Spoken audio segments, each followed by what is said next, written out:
Senator, good to see you. Thanks so much for coming over tonight. I just want to start with a down-home question. You've lived a long time on the Hill. You're a Hillite. You're one of our neighbors. Why did you choose to live on the Hill, and what do you think of the neighborhood? Well, I've lived, going back, I want to date myself now, but my first, I just had apartments, a couple of them, I first arrived here over on D Street, Southeast, and as a freshman house member, 1975, and stayed on the Hill. Then I owned a little house next to the police station shortly, sold, and then came back. I lived off the Hill for a few years. I lived over in the Calorama section for a few years, but came back to the Hill in 1999. Yeah. And when Jack and I were married, and the kids went to the Peabody School and Capitol Hill, and so we're. Yeah. Proximity had a lot to do with it, obviously, being in the House and then the Senate. It was awfully nice to be able to walk to work, to go home for lunch, and sort of the envy of members who lived out in Virginia and Maryland, and I could get home and I could go home at night and watch the votes on television. 5 minutes to go, make it. Well, it's fun to run into you in the Eastern Market and around the neighborhood. So questions about your new job and then about your old job. Well, the new job is not so new anymore, but I have to tell you, as a movie fan, the Oscars this year, you had a great lineup of Best Pictures this year. I'm taking all the credit. Right.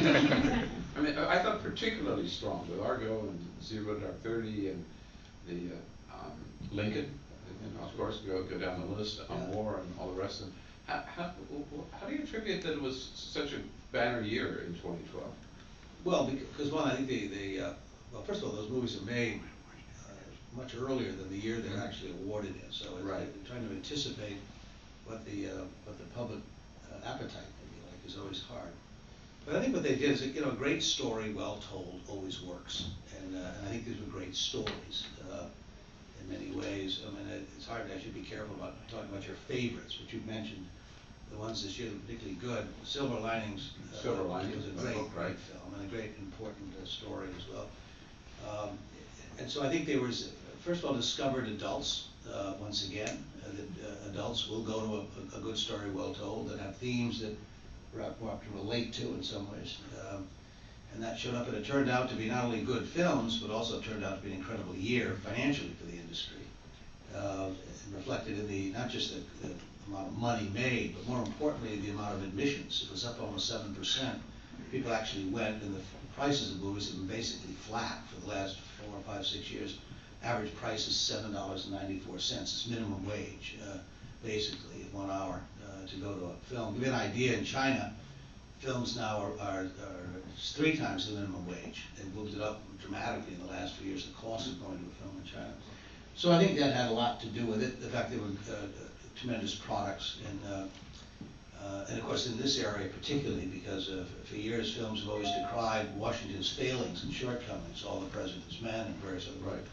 And this year we're talking about Argo, which is a great story about doing something well, obviously, helping some people escape from Tehran.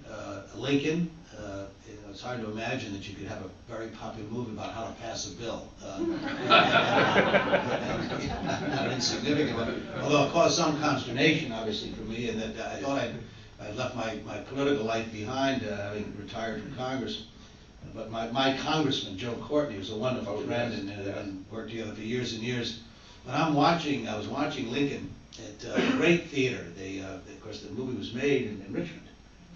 Steven Spielberg, they turned the State House into the Congress of 1865 and for that debate on the 13th Amendment. And I'm watching the film in a wonderful theater down there, a place called the Byrd Theater, about 90-year-old theater but restored in one of these palaces, just incredible places that all of us have entered in one place or another. And I'm watching the movie, and the vote comes up, and they're voting and calling the states, which of course they didn't do. And voting in the House, they go by member, but for the purpose of an audience, they started calling the states. And they wanted to, of course, convey tension in the vote. So the first state they called is Connecticut, because they have Connecticut voting no. So I'm sitting in that theater going, how'd that happen?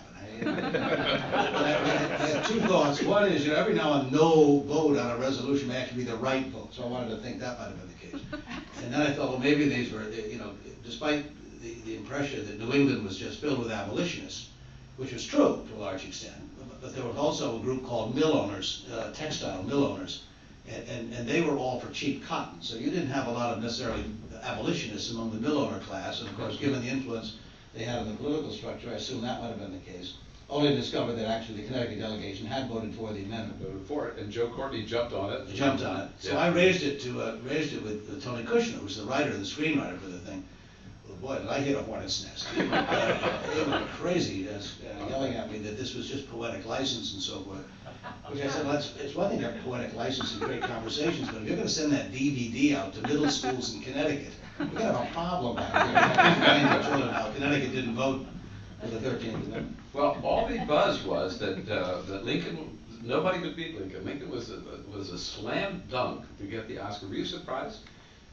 Well, yeah, I mean, it's, again, I have a unique... I thought Argo was great. Argo was great, and Lincoln was terrific, and again, I mentioned Silver Linings. I thought Life of Pi was remarkable, what did with that story. Sort of a reflection, too, of where I think the industry's going in many ways. Life of Pi was written by a Canadian, the book. Of course, it was made in Taiwan, the director Taiwanese, in Mr. Ang, and then the entire cast was from India, most of it. And the company was 20th Century Fox that made it. But I think that's what you're going to see more and more of these international productions in many ways, and it was good. So I wasn't really surprised. You have 8,000 voting members. Ben Affleck is tremendously important figure. It's hard to judge why people do this. I'm now a voting member of the Academy of Motion Picture Arts and Sciences. This sort of frightened you, the fact that I've been at this for 2 years now, voting member. But you don't, once you're a voting member of the Academy, you're a voting member for life.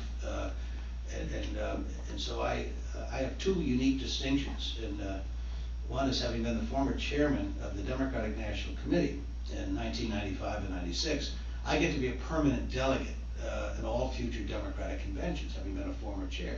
So I get to vote on all future Democratic nominations for president. And I'm a lifetime member of the Academy of Motion Picture Arts, and I get to vote on all future Oscar nominations. I think I'm the only human being with that unique distinction. Talk to us a little bit about this great industry. And for many years, Carol and I lived in that one industry town called Hollywood. About the importance of that industry to this country, because... Well, it's stunning to me. I turned down the job about 3 or 4 times before I finally accepted it. And someone gave me some great advice, and it's probably good advice no matter what any of us are doing in life, and all of a sudden change our lives or careers and move in a different direction. And the advice was, if you're going to do something different, do something very differently. Something you don't know a lot about necessarily, that you have to learn something about. And it's much more stimulating, exciting to start a new chapter in your life. It's different. And so, again, so my knowledge base about it was pretty limited. I never served in a committee in Congress that had jurisdiction over the subject matter. I wasn't on the Judiciary Committee in the Senate or the Commerce Committee that deals with regulatory bodies and so forth that might have something to do with it. What has stunned me was for an industry that's so successful in marketing its product, and I say this respectfully of them, they've done a terrible job of marketing their business. And what I've discovered over the last 2 years is how significant this business is economically. And when I tell people within the industry about it, what always surprises me is how surprised they are to hear this.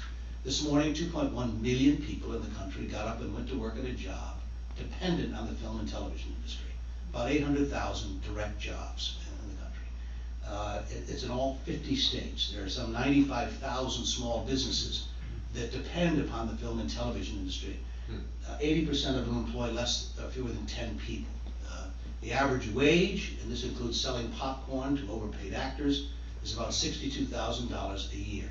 You can get a good job, not only a job, but a career, a high school diploma, a couple of years, several years of good technical training in lighting or in film. In some way, you can have a career in the film and television industry. It is 99% of the people who work in this business are never going to be seen on a red carpet, never going to read about them in People magazine. And yet there is an assumption, because of how the industry projects itself, as being one of a glamorous industry, obviously, with Oscar night, and the Golden Globes, and all the rest.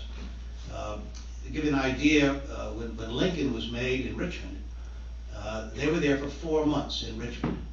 And the industry was spending about $200,000 a day, that company, in Richmond, on hotels, catering, food, dry cleaning, and the like, just to generate among small businesses in that community over that period of time. If you go there, 49,000 screens in the United States, about 150,000 worldwide. In this country, the bulk of them are these multiplex things, most of them located in shopping malls and shopping centers. All those retail stores you see in a shopping area, the jewelry store, the shoe store, the pizza shop, all of them depend tremendously on that crowd showing up in that theater as an anchor, along with maybe a grocery store. So it's a real draw. Those are the economics, and there are many more economic reasons. But also, it's a great educator, great motivator. How many of us changed, or the people changed their views in the country back maybe 20 years ago when Tom Hanks made a movie called Philadelphia on HIV/AIDS? How many people changed their views on anti-Semitism with the Gentleman's Agreement in the 1940s? What was the motivation? How do people respond to Kill a Mockingbird on race relations? You can get on a long list. Not every one of them are obviously great films. Not every book is a great book. But this industry has done an awful lot to motivate people. Tonight, and the reason I'm a few minutes late, is I'm a great believer that it's important people understand the value of this industry beyond the blockbuster or the entertaining evening you go. And so I just left a screening I'm doing tonight called Girls Rising, which is about the human trafficking of young women. And so we're hosting that this evening. 3 nights ago, a thing called Invisible Men, about gay Palestinians who have to leave Palestine, go to Israel, but are not warmly received there either. And an Israeli director made this film, and rather remarkable. We showed the movie the other night, No, which was the great story of what happened with the plebiscite in Chile back in 1988. I want to use the MPAA, the Motion Picture Association, of venue, not only to show the Argos and the Lincolns and the Life of Pi, but also to show how important this medium is on so many other levels beyond the mere entertainment of it. There are challenges today, obviously, and exciting challenges, I think, not frightening ones, with the new emergence of platforms and technology that are making it possible for us to access content in ways unimaginable even a few years ago. When Jack Valenti had this job for 38 years, by the way. Was he there that long? That long, incredible, yeah. And only about 3 or 4 people. Will Hayes, in the 1920s, started out as the first head of the Motion Picture Association. The Hayes rules were adopted because people were deeply concerned about this risque business of film, the silent films. And so Will Hayes, the former Postmaster General, got the job. And he established a bunch of rules, which I'm having a calligrapher write up so I can hang down there. They're things like, if you were a married couple, you had to sleep in separate beds in the film, and the men had to have one leg on the floor. So you think things are tough today in terms of understanding. And then Eric Johnson had the job for about 20 years, and Eric Johnson, until the 1960s when Jack Valenti took over, but Eric Johnson is probably, and I just met some of his family who lived up here on Capitol Hill. I ran up to Eastern Market, a woman came up and introduced herself as being Eric Johnson, I think great-granddaughter, so interesting. But he was around for the blacklisting years and that went on. And many attribute him with saving the jobs of the studio owners at the time, and threw a lot of the actors under the bus and the directors because of their affiliation with the Communist Party and so forth back in years. And then Jack Valenti took over the job. But when he took over the job for most of the years, you had 3 networks, and there was no cable, no internet, and the only way to see a film was to go to your local movie theater or go to the MPAA and see it. There were about 14 studios in those days, self-contained entities. Lou Wasserman, who ran NBC, or ran Universal Studios in those days, was really king in many ways. He sort of dominated the community and decided most things for the industry at the time. And obviously that's all changed today. The 4 major studios that I work with at the Motion Picture Association are all divisions of much larger media companies. So it's Time Warner, which has 21 companies, Warner Brothers one of them. Sony, obviously it's consumer products, and yet this Columbia Pictures is their division. Disney's obviously Disney. Comcast just bought NBC Universal. Give you an idea. 20th Century Fox is part of News Corporation. So it's a very different business models and structures. And the film is a relatively small profit center for most of these companies. The largest profit center, for instance, to give you an idea of Disney, it's not their theme parks and movies and television, it's ESPN in Bristol, Connecticut. It's their largest moneymaker today. Give you an idea how it's changed. So, interesting times. You referenced a little earlier films about Washington. Yeah. I wanted to ask you about, because I saw an article in Washington Life, this magazine sort of covers the social scene in Washington, and they listed, I found the list fascinating, the 100 best films they thought about, made about Washington. And there are a lot of them, from Dave, the American President, I mean, go on and on and on. But do they reflect, some of them are pretty cynical, pretty negative about what's the image that we're projecting, that Hollywood's projecting about Washington? Are you satisfied with that? Do you think it's a good, upbeat, positive image? I mean, you know, a wonderful comment. We, the Motion Picture Association, co-hosts a film festival for the Asian countries in Australia, and so I last year went down to and spoke at the festival, and as part of the 2 or 3 days, an Australian fellow came up to me and he said, I said I'm a great fan of your country. It was kind of giving me the jab about the United States and our foreign policy and everything else. But he said, but I want to tell you something. I'm stunned by what your film and television industry. And I said, well, why is that? He said, you know, there are not many places in the world where countries would tolerate what you do in terms of the production of your films. Not only said you allow them to be made and produced, but at the end of the year you give them awards for doing it. Right. Which is a great tribute to us in many ways. Whatever else you think about this, it's the greatest testament to freedom of speech in the First Amendment in many ways. That we don't sit there. We can say a lot of things. We can take a lot of points of view, and I think we're a much healthier place in many ways because we not only tolerate it, we celebrate it. And while I mentioned this year Argo, Zero Dark 30, and Lincoln, obviously, in ways celebrated this community in terms of what we did, including Zero Dark 30. I thought Catherine Bigelow did a great job with that film, and I don't buy the notion it was celebrating torture and the enhanced interrogation techniques. I thought she told a true story in many ways, and so I compliment her for doing that, and Mark Bold, who actually wrote the screenplay.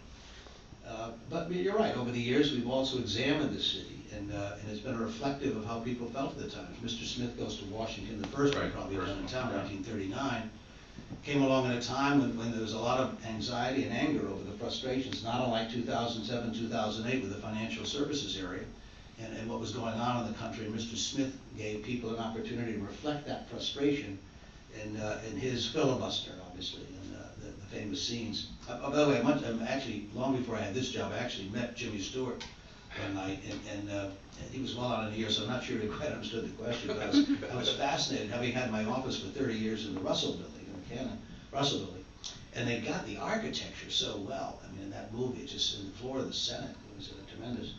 And I asked him, who was that, who designed all of that, and how did they manage to do that as well? And he gave me the name of the individual it had. And occasionally, if you watch on eBay, you'll see one of the desks come up that they used in the scenes on the floor of the Senate, and coming along.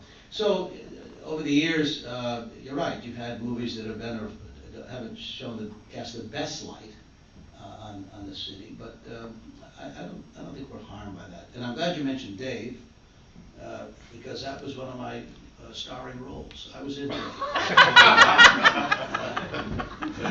You still get your royalty No, I checks? tell you, this is the reality of life. Did you have to join SAG? No, I tell you, it was a very simple story. I don't want to bore you with all these anecdotes, but the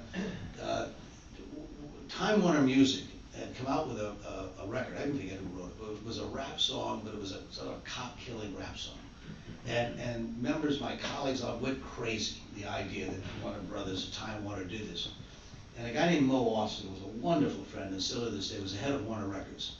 And he called me and said, we got a real problem. I said, well, we got this record out, and your colleague Al D'Amato's gone crazy and screaming about things. And we're shooting this movie in town, and we wonder if you'd be willing to fill in. I said, well, what's the movie about? He said, I don't have the vaguest idea. I said, I can't. You want me? I'm up for re-election. You're going to get a movie. God knows what they're going to have me saying. Anyway, one thing that they came up, and I didn't know you couldn't do this at the time. And I said, well, have them come up and set something up. So they did in my conference room in the Russell Building, which is really verboten. They don't allow people to shoot in the buildings. I didn't know the difference at the time. So they came up, I walked in, and literally I've taken longer to tell the story than no script. And I had to say, make up a couple of lines, and I did. Well, let me tell you this, Dave, I spent 36 years in Congress. I was involved in some pretty big legislation, some pretty big things. To this day, I can be walking down the street, and people look at me and go, I know you. I've seen you before. And I stop and they go, Dave. And if you blink, you would miss me in that neighborhood there. Shows you where people's priorities are. So, my moment of fame, Dave. Tells you something about the power that. No, God, that's true. Final on your new job before a couple of reflections on your time as a senator, and then we'll get to your questions for the rest of our time together. There has always been, and there was again after Newtown, a lot of talk about violence in films, violence in video games, and the impact that has. Yep. And I know it's an issue that you've been talking about for a long time. Do you see it as a real problem, and is the industry self-aware of this? Yeah, very much. And sort of the three legs that I think are important in talking about the issue and talking about this industry. We try to do three things. Not always terribly well, but at least the effort is there. One is to give people choice in product, and there is a wide range of choice in what we offer. And again, this year is sort of a reflection of the kind of choice you have. The second is to give people control over what comes into their homes, or at least information to the ability to decide whether or not they or their children or others want their children to go off and see something. And the third is education. Can you inform people well enough so they can make intelligent choices about what they want coming into their homes and what they want to see themselves or have their families see. And for about 50 years, just shy of 50 years, actually Jack Pawlenty started in the 1960s, the rating system, with all of its flaws and everything else. It's remarkable what these people do, in my view, and I'm now responsible. I'm the chairman of the appeals board of the rating system. And of about 750 films that the motion picture industry rates every year, we get about 6 appeals a year, 6 or 7, from the industry itself, despite that some would generate some publicity. Yeah, because they know the rules of the road, and there's nothing static about them. Obviously, what are community standards? First of all, it's very difficult to try and find what a community standard is for this country, let alone even for a state or a jurisdiction. So it's not easy. The people who do this are people, at least the effort is made to come from families who have children who are sitting there making those decisions and doing them. And these people watch 3 or 4 movies a day, in some cases, watching them and then developing the scriptures. In the early days, it was pretty simple. They just had sort of a rating, a letter rating, PG or G, R, the X-rated movie back in those days. And then over the years, it's evolved to involving going forward. In fact, because of Indiana Jones, PG-13 emerged as a rate between PG and R. There was that space in between to trying to come up with something and to give people a little more space and judgment. And then descriptors came in. What does that mean? What's in that PG-13? Is it violence? Is it sexuality? Is it language? And so forth. And again, these are hard to come up with. And now smoking is a part of it as well, letting people know there's smoking, because that's an important issue and should be for people as well. And again, far from perfect in many ways. But in the wake of Sandy Hook, which is not just an abstraction for me, I obviously represented that community for 30 years in the Senate. And tragic, ironically, rather, I was happened to have gone through the town on the night of December 13th because I was giving a talk on behalf of a friend of mine in Waterbury, Connecticut, not far from Newtown. And of course, the next day, December 14th, was the horror that occurred. And I just listened to the president this afternoon, his remarks, which I thought were terrific, and bring home the point on all of this. And so we're going to, our space where I think we can do the best is in the space of the idea of control and education. I'm vehemently opposed to the idea of the federal government getting involved in the business of content regulation. That to me is a huge mistake, in my view. But if we can tell people what's there, then to make good decisions about what you want to see and what you want your children to see, I think that's the space we need to operate in. And so, for instance, in a couple of weeks, we'll launch a public service announcement in theaters all across the country about where people can go to get better information about what you want to see. There are now websites we've converted called Red Carpets where you can go and learn about the thing. There's Common Sense Media, which does a great job, in my view, as well, of giving people descriptors and ideas of what's occurring. On the television, you have the V-chip, Mm-hmm. Only about 15% of people use it, but it's been around a while. That's on television per se. So those are the kind of things we're doing. We've met with the vice president, we've had a meeting with their task force and so forth. I said we ought to be part of that conversation. And there are always people who want us to try and do more. But you just run into trouble when you start wanting to regulate what's in the content. The rating system has all been voluntary. It never took executive action, an act by Congress. This isn't a law. It's an industry that decided that we owed it to the viewing public to give people as much information to make better choices. Ironically, I might tell you, by the way, some of the most complaints we get are not about the content of what's in the film, but parents will complain that we're not allowing their children to go in and see R-rated movies in some cases. I mean, completely ironic when you think of what you normally expect in these situations. And I don't know if you saw the news, but just in the last few days, the Federal Trade Commission completed a study, and less than 24% of children are getting into R-rated movies. There are no policemen in theaters. You're relying on obviously as someone who runs a theater, a manager of a theater, to try and police this, which is an awful lot to ask in some ways. But surprisingly, the numbers are very good in terms of whether or not they're actually to maintain a better control over it. So, not unmindful of the occurrence. And the gun control issues I care deeply about as a member. And interestingly, for whatever it's worth, I recall growing up as a child, the state I represented when I started out representing was the single largest gun producing state in the country, was Connecticut, with Colt and Winchester and others. And I remember my father in 1961 offering legislation, because in those days, for those who remember this, you could order almost any weapon imaginable in the back of a sporting magazine, Fielder's Dream or Argosy. In fact, the bolt-action rifle that Lee Harvey Oswald used to assassinate John Kennedy was a 1995 mail-order weapon out of a warehouse in Chicago. And it took my father 8 years, the assassinations of Robert, John Kennedy, and Martin Luther King, to pass the Safe Streets Act and the Omnibus Crime Bill in fall of 1968 to stop the mail order of weapons that you could order through the back of a magazine. But that took forever. And I remember growing up in every sporting store in Connecticut, you could buy a Target with my father's picture on it. If you were interested in having the thing. And because it was not only a gun issue, it was a labor issue in Connecticut, and they championed the cause. That really leads into, I'll make my final question because I want to leave time here for the audience. Looking, you know, you're in Washington, you see what's going on, you still have a lot of friends that you served with there in the Senate. How's the Senate changed since you were there? For better or for worse?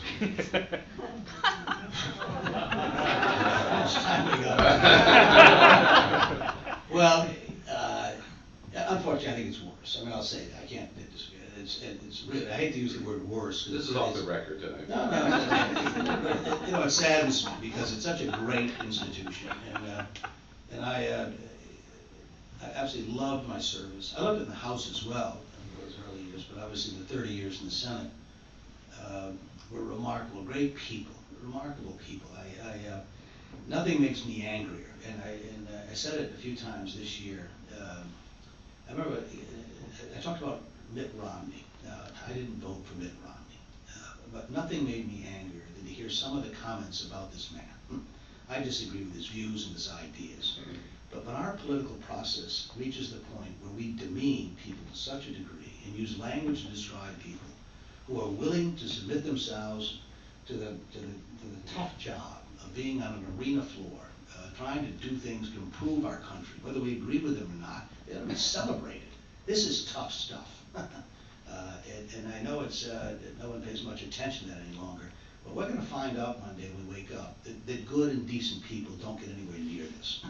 And then we'll pay an awful price for it. So whether or not you like people or agree with them or not, we've got to sort of back up on this, in my view, or we're going to end up with what we deserve in many ways. So I begin there, because I think it's getting harder and harder. And the simple... And you hear a lot of that rhetoric, if you could just jump in, today, of senators versus senators. That's what I was saying. And I said today, I just got off the phone with Mel Martinez, who's a good friend of mine, former senator from Florida. Interesting background history, was one of the Cuban orphan boys, was adopted by a family and lived in Orlando growing up, and a very good senator and a good friend, Republican colleague. And we were talking about caucus lunches, where these things are nothing more than just plotting the demise of your colleagues on the other side of the aisle. And The only reason you'd go is to make sure, you know, you weren't being carved up yourself. Nothing constructive came out of them.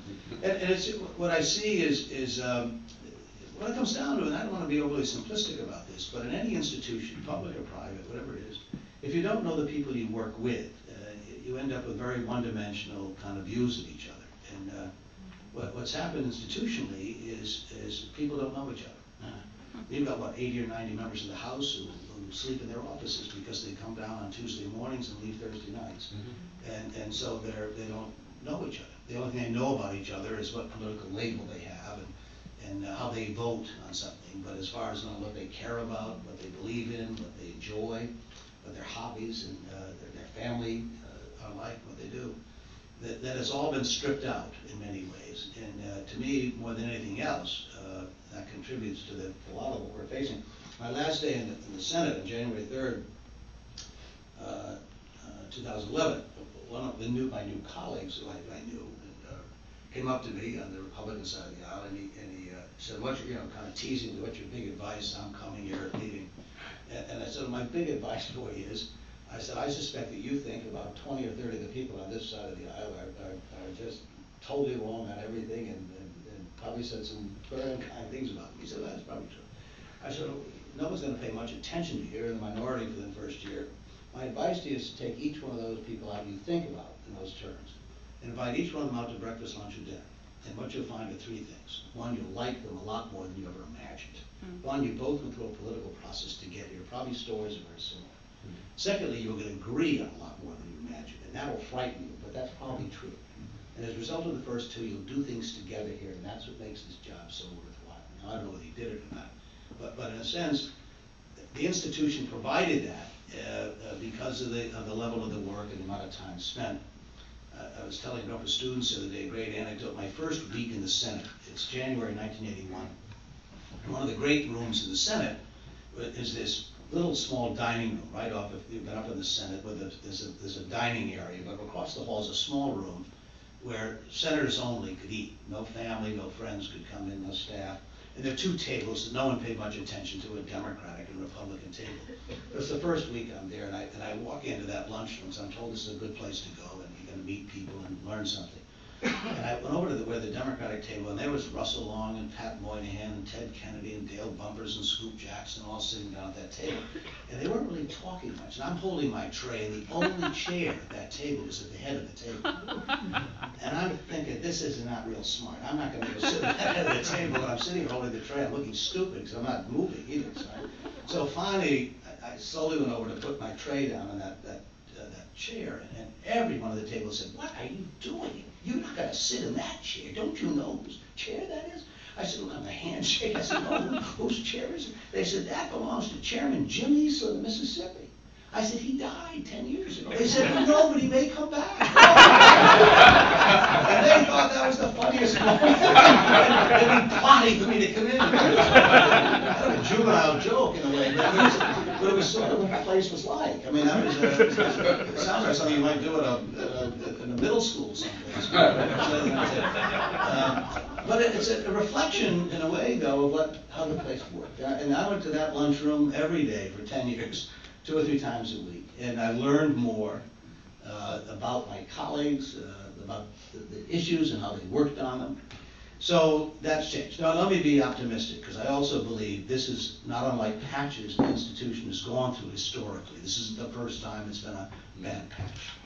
In fact, I'll make an historical observation, and I'm sure someone here will challenge me on this, but I think I could make a pretty good case that maybe the roughest decade for the Senate, the 20th century, might have been the 1950s.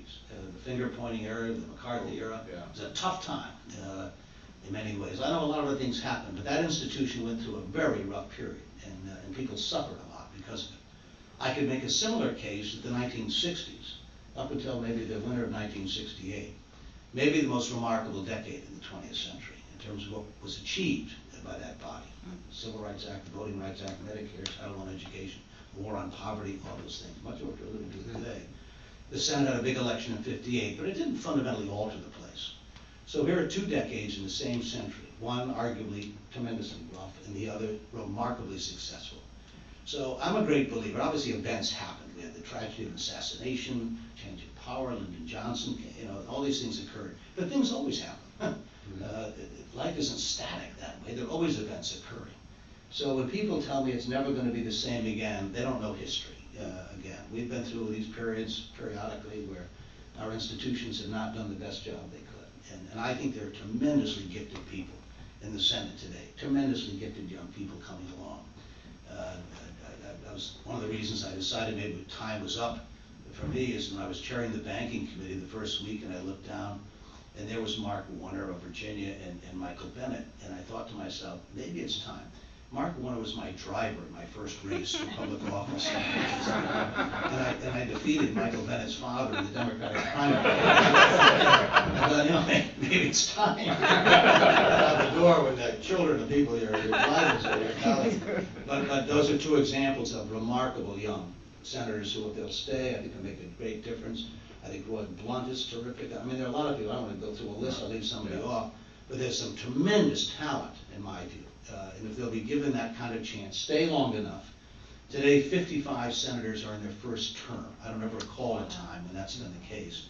So you don't get the normal transitions between those who've been around a while and those coming in that learn how to operate and function in the Senate. Sorry about the long answer. No, I would just close by asking you to do us. I think everybody here would agree, Senator, if you would just talk to the members of this House and this Senate and give them the same advice that you gave that freshman Republican with those three things that he or she could learn, they'd all be better off. Makes the place, it's great fun. I used to love to shop around for colleagues to join me on issues, and I never gave up on anybody.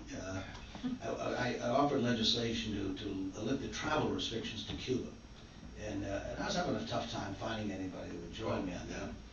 But I was sitting one day talking to John Ashcroft, and I said, John, what do you think about that? He said, put me on that bill. I said, John, I hesitate to ask you why, because I'd like to think I convinced you of this deep reason.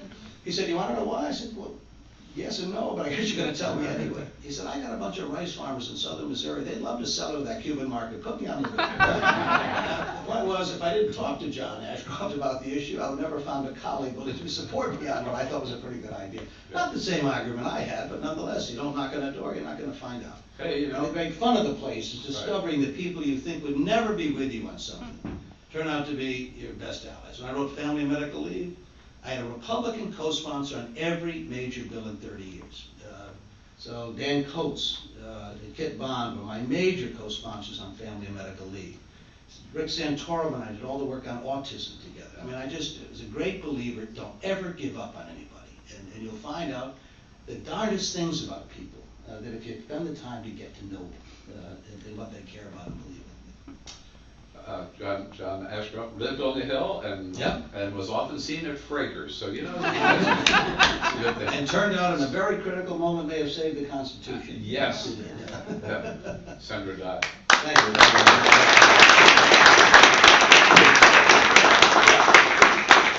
All right, let's open it up. We covered a lot of territory there in the movie industry and the Senate and the U.S. government. And who's first?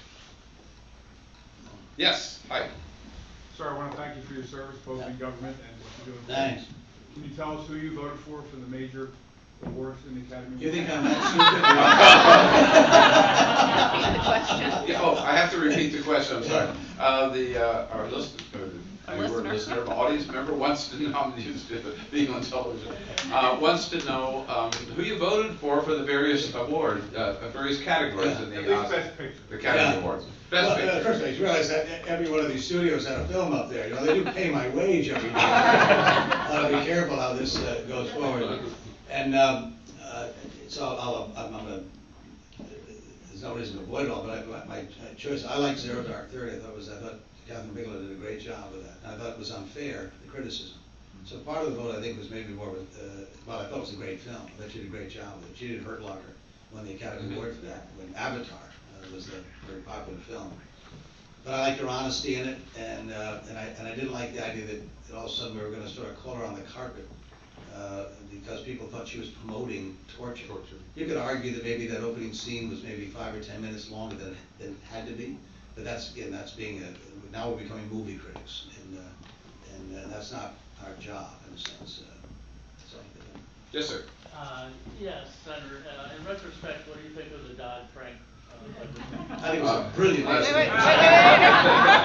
Senator, I have to repeat. One second. I have to repeat the question for the video camera. So, in retrospect, Senator Dodd, what do you think of the Dodd-Frank legislation? And I'll repeat my answer. It was a brilliant. On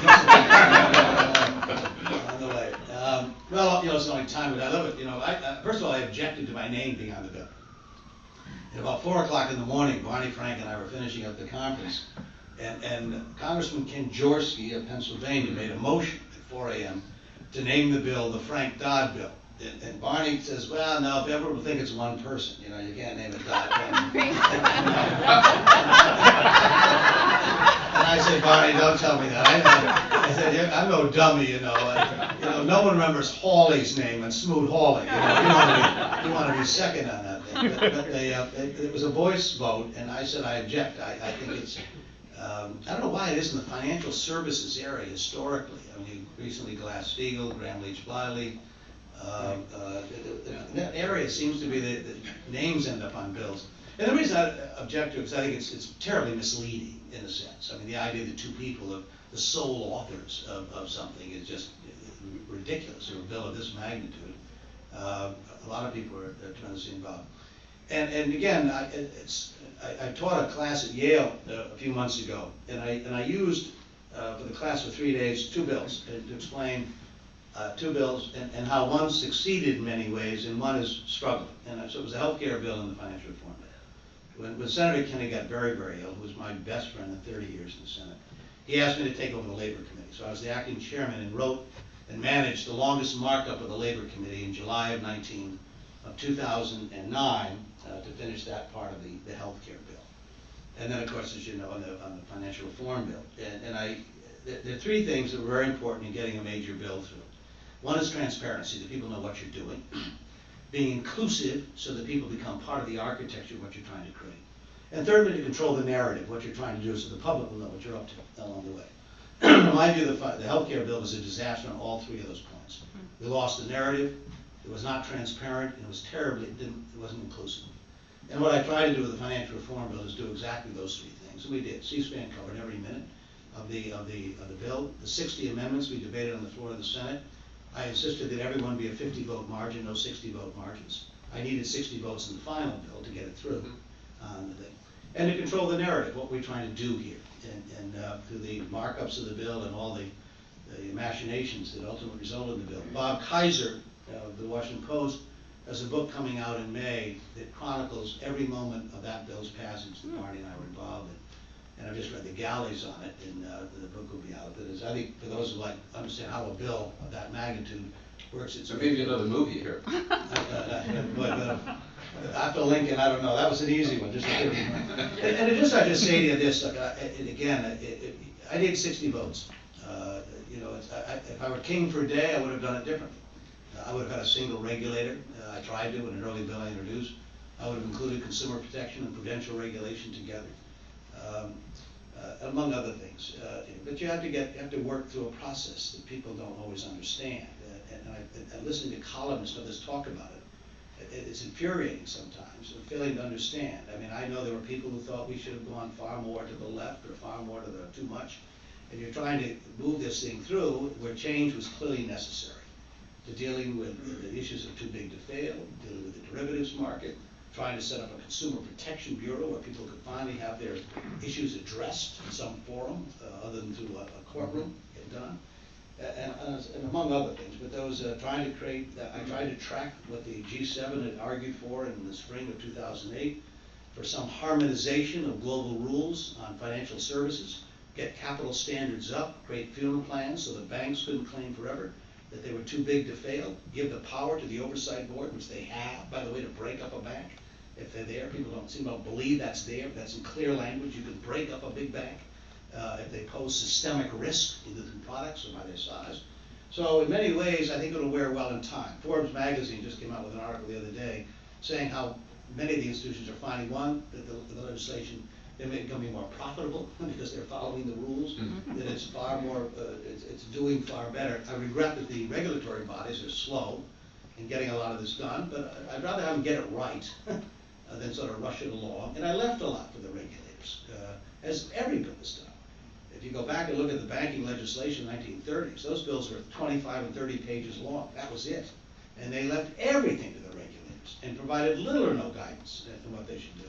So the SEC, the FDIC, and for instance, the OCC, where these creations occurred. So again, there'll be pieces that be changed, they should be. This wasn't biblical, what we wrote. It was really trying to restore. If I had to say one word that I kept in my mind all the way through this, was how do we get confidence back into the financial system of this country? And it had been shattered by what happened. And so if we could restore confidence from the bottom up, from the consumer aspect moving forward, then I thought it would work. Just tell you one quick anecdote, I could make the point. And I say this respectfully of the 13 major financial institutions in the country, that they come to Washington every year and meet in the Willard Hotel. And I become the new chairman of the banking committee in January of 2007. And so I went down to meet with them. I brought several staff members. So I thought, well, this would be interesting to have a conversation about what ought to be in a financial reform package. And I'll never forget the meeting because it was rather breathtaking. And I spent an hour and a half in the room and only two issues they wanted to talk about. One was their compensation. The second was the Consumer Protection Bureau. And I thought rather remarkable. Here's an opportunity, the chairman of the banking committee, to talk about derivatives or proprietary trading and all of these rather esoteric subject matters. And the only two they wanted to talk about were executive compensation and why did we need a Consumer Protection Bureau in financial services. I've never forgotten it. Just I remember walking out thinking, my God, no wonder people are frustrated in many ways. So it'll change somewhat as it should, I'm sure in time. But I think some of the basic principles in there and some things we've established, the Consumer Protection Bureau, the oversight that occurs, timely information goes to the Treasury so we can have on-time data as well as occurring in financial services, looking globally, not just at ourselves. I think we'll wear well. Yes, sir. Yes, sir. And then, sorry. Yeah. Senator, still on Dodd-Frank, the regulations are very important, as you point out. The regulations are being challenged regularly in the U.S. Court of Appeals for the D.C. Circuit. Right. A court that has 11 positions, 4 of which are vacant. The Republicans seem determined to filibuster every nomination, at least they seem set to do it. Do you see a way to get through that? Because that's so important to the heritage of your bill. The question is about the 4 vacancies on the D.C. Federal Court of Appeals, which are vacant because almost everybody that President Obama has nominated has been filibustered by the Republicans, and one outstanding nominee just withdrew her name. Any way around that? Well, there's a lot of questions in the question, and one, I've been doing some of this. I think you ought to eliminate an awful lot of these confirmable positions that why we require that in many cases. I would thin out that. I don't believe that in the case of lifetime appointments to judicial jobs. I think you've got to keep that in place. But by thinning it out and so there's more attention being paid. But certainly in a lot of these agencies, because I know what they're doing as well, and classically you see this in the Consumer Protection Bureau. Holding this guy up, everyone acknowledges he's done a tremendously competent job. But unless you change the law for us, we're not going to allow the person to go forward. It's a little dangerous in the thinking, obviously, because also you get a change of administration in 4 years. I guarantee you the Democrats will be pulling the same thing on the Republicans. So you establish the precedent of this along the way. So that would be one thing. I'm of a different view than probably most Democrats are on the filibuster. I'm a strong believer. And again, I go back to the argument about Senate's change and come and go. But the essence of the Senate, the essence of it as an institution, unless you want a unicameral system, is protecting the rights of the minority, including minority of one. And you lose that ingredient in that institution, you then have lost the rationale of the place. And so people abuse it, and they have, unfortunately, and do to this day. But that's not a rationale, in my view, for fundamentally altering how this institution ought to function. And in my valedictory talk in the Senate as I left, the day I left, 2 days or 3 days before I left, it was all about that subject matter. If you care, I'll send you a copy. So again, it is starving agencies. I made the Consumer Protection Bureau to be self-funding, and I wanted to make the SEC self-funding. But here's again the problem. As I say, with all due respect to columnists and others who write about this thing, I couldn't lose a single vote. I could not lose a single vote. In fact, I had to get 3 Republicans to support the bill in the end, because you may recall the election in Massachusetts and so forth. And so I was less than 60 Democrats at that point. So to Olympia Snow, Susan Collins, and Scott Brown voted for the financial reform bill. Had they not, the bill would have failed. There's just been a nice intellectual conversation about what might have been with the bill. But the starving of these agencies, the FTC has become almost toothless, because they've so bled into financial resources that it's an awful time to function. And the SEC, I wanted to self-fund, as I mentioned, but I had several people who serve on the Appropriations Committee with jurisdiction over the SEC, whose vote I think I would have lost had I stripped them of their ability to actually find the appropriations. Now, I hate acknowledging that, but that was the reality. In a sense, you end up with people not finding things. Yes, ma'am. Considering what happened to the Stop Online Privacy Act, do you think something can be worked out voluntarily between the content and the internet providers, or do you think you're going to have to try for legislation again? No, This is the SOPA bill. what is it? SOPA. Yeah. The SOPA bill, yes. Can anything be done about it, or do you have to try for legislation again? Was that the question? Do you think you can work out something voluntarily? Work out something voluntarily or need new legislation? Yeah, it's a great question. And you know, I couldn't talk to a colleague until January of this year. For 2 years, the Senate has a ban. I was hoping they might extend that occasionally for something. Is that because you have to be you're a registered lobbyist in your new job? I'm not registered now yet. No. But obviously lobbying gets involved in the thing. But the law was the ethics. In fact, the law. It's not an ethics rule. It's a law that we're prohibited from talking to a colleague. It's made it awkward. I mean, you develop close relationships with friends. So Yeah. It's weird. I mean, times where, you know, again, even having dinner with friends and so forth, so for 2 years, you couldn't really have any conversation. I mean, it was kind of, as I say, it is, but I think it's a good rule in many ways, and so you live with it. So when the SOPA PIPA debate came up, I literally all I could do was sit and watch in the summer of 2010. I thought, watching myself, I thought they would make a terrible mistake when they didn't get the bill done in July of 2010. It slipped over into the fall, and then it was December, and of course, it was the unprecedented reaction you had from people who, I think, there was 8 or 10 emails that came in 7 or 8 days on the bill. Let me just step back. I think it's a mistake to go back in the legislative process right now and try and do this. But here's what drives me crazy about this debate, having just sort of come into this thing. There's this ridiculous notion that you've got to choose sides between content and technology. How dumb an idea could you possibly have in that one, in my view? And someone will write the book at some point, I suppose, that will say, let me see if I understand this. There was a place called America and a state called California. One city was arguably the global capital of content. A car ride away was arguably the global capital of technology. And these people in the same country, the same state, a car ride from each other, couldn't figure out how they needed each other. The guys, the Steve Jobs, the Sheryl Sandbergs, the Jeff Scholes, there are very few who have understood the marriage of content and technology. The best embodiment of it is Pixar, the animated film company that's now owned by Disney, where you have technology and content.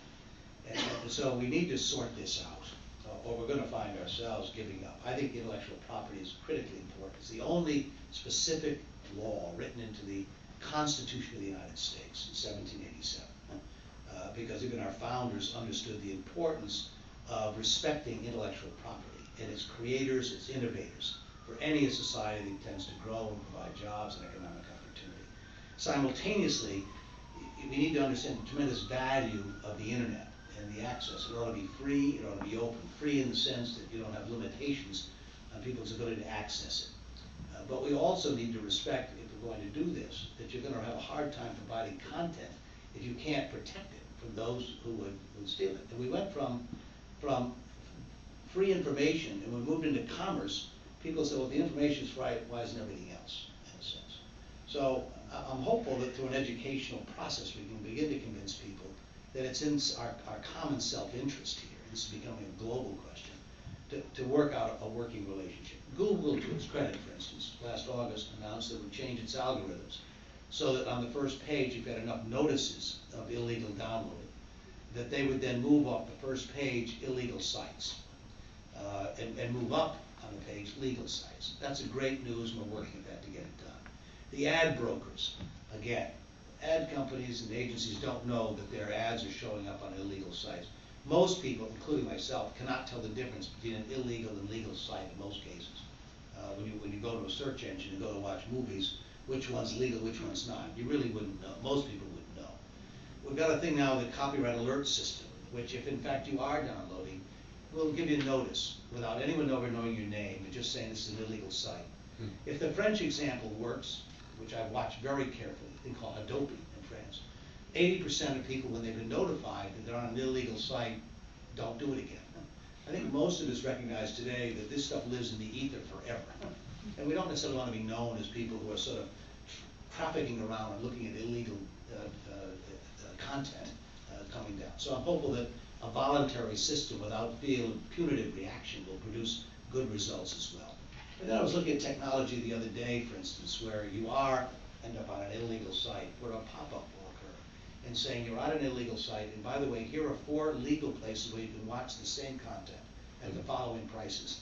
Yeah. So that giving people, knowing there are alternatives to what they're seeing. So my view is we ought to continue doing this, and from a business to business, try to work these things out, rather than a congressional brawl on this issue, which one side or the other may prevail with ending up with the worst possible results.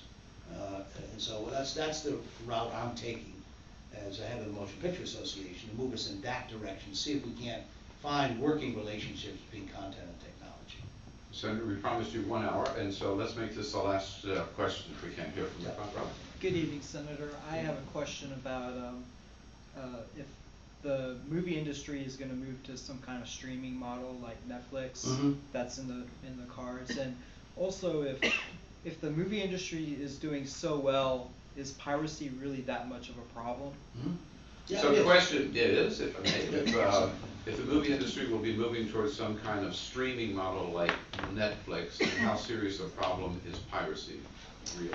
Well, yeah, a lot of it's occurring already. There's some 350 distribution services now for downloading illegal content. So the argument, well, I'm doing it because there's no other legal way of getting it, is really losing any value, in my view. And again, the idea, well, everything ought to be, if you're making Lincoln, why shouldn't it be available on my iPad the same day it's available in the theater? Well, you know, someone had a great analogy. Imagine saying to Michelangelo, look, we want you to do postcards. Stop doing ceilings. I mean, this is, in a sense, these are artists. You try to tell Martin Scorsese that he's no longer painting on a canvas that he wants to paint on because, frankly, if you do, we're going to steal it from him.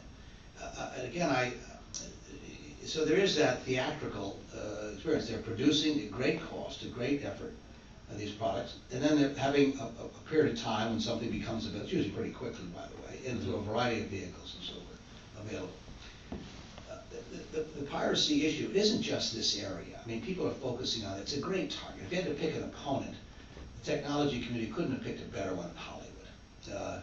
Overpaid actors, making too much money. If I'm going to steal, who the hell cares if I steal from George Clooney? I mean, they're doing very well on here. What they don't realize is the 99% you're taking from are also trying to, pay mortgages, send their kids through school. That makeup person, that truck driver, that electrician, that sound person here. You're not just stealing from some overpaid actor. Number one. Number two, the movies, most of us, if you looked at the 100 greatest movies according to the American Film Institute, the majority of those movies probably cost anywhere from 10, 15, 20 million, maybe less, maybe a bit more.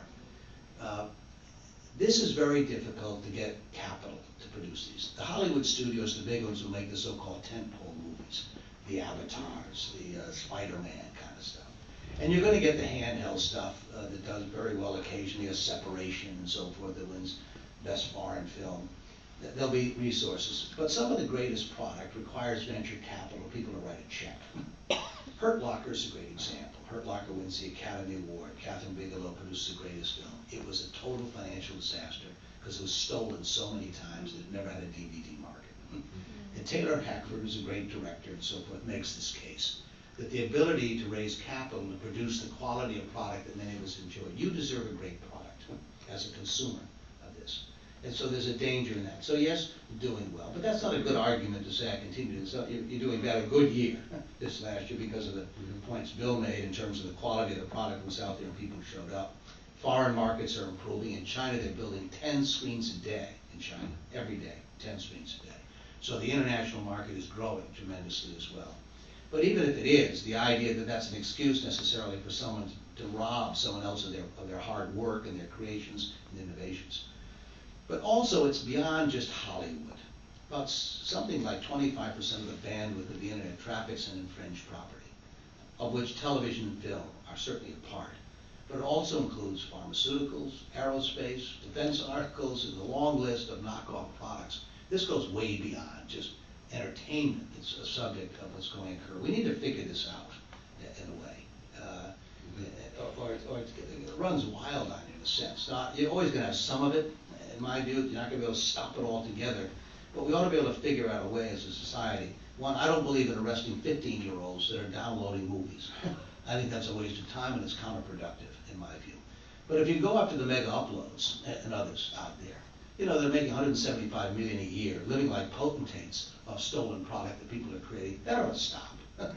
And we ought to be able to collectively as a society, one, believe in the freedom of the internet that works for everyone and support that. And simultaneously acknowledge and recognize that there are hardworking people who contribute significantly to producing great content that you deserve to have. The industry that I now work with needs to stop talking about itself. It needs to talk about the people who work in it, and they need to talk about you. And part of the problem in the Soka Pippin debate was the industry said, we want you to care about this because it's important to our profitability.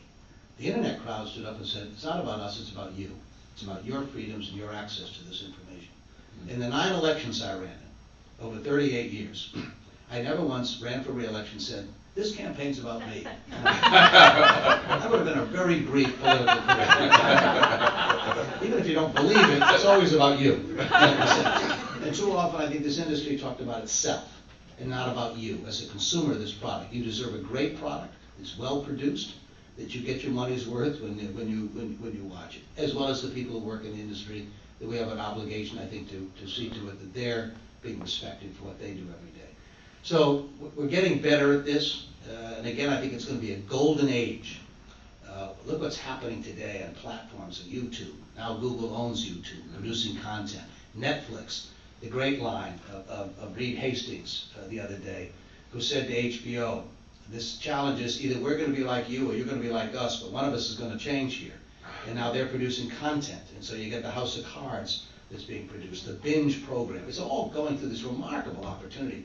And so when Jack Valenti had 3 networks, no cable, no internet, and movie theaters, today you and I and my 8-year-old and 11-year-old daughters are going to grow up in a very different world with incredible content, and people are going to be able to produce things that the world can see without having to go through the traditional sources that existed in the past. And that's going to be tremendously exciting from a consumer standpoint, as well as those who want to create. So I'm excited about it as well. And we just got to get to this point here about recognizing that technology and content are not adversaries. And we need adults around talking about it, instead of having a swarm of bees every time someone talks about protecting copyright, that's a threat to the internet. It's not. Copyright, intellectual property don't hold back the internet. In fact, they complement it, in my view. Senator Dodd, it's great having you as a neighbor, great having you as a leader, and great spending an evening with you. Thank you. Enjoy it very much.